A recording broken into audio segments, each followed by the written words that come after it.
জাতীয় ঈদগাহ মাঠে ঈদুল আজহার প্রধান জামাত সকাল 7:30টায় অনুষ্ঠিত হবে।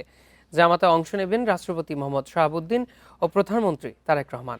সোমবার সকালে জাতীয় ঈদগাহ ময়দান পরিদর্শন করে এইসব তথ্য জানান ঢাকা দক্ষিণ সিটি কর্পোরেশনের প্রশাসক মোহাম্মদ আব্দুস সালাম।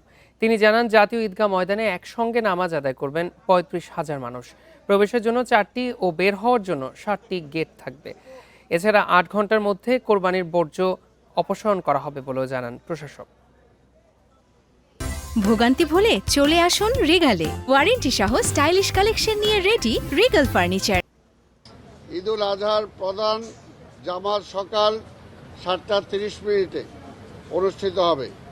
আশা করছি গণপ্রজাতন্ত্রী বাংলাদেশ সরকারের মাননীয় প্রধানমন্ত্রী জনাব তারেক রহমান, মহামান্য রাষ্ট্রপতি, মন্ত্রী পরিষদের সদস্যবর্গ সহ বিদেশি কূটনীতিকগণ জাতীয় ঈদগাহে ঈদের প্রধান জামাতে অংশগ্রহণ করবেন। আবহাওয়া প্রতিকূল থাকলে জাতীয় মসজিদ বাইতুল মোকাররমে ঈদের প্রধান জামাত সকাল 8টায় অনুষ্ঠিত হবে।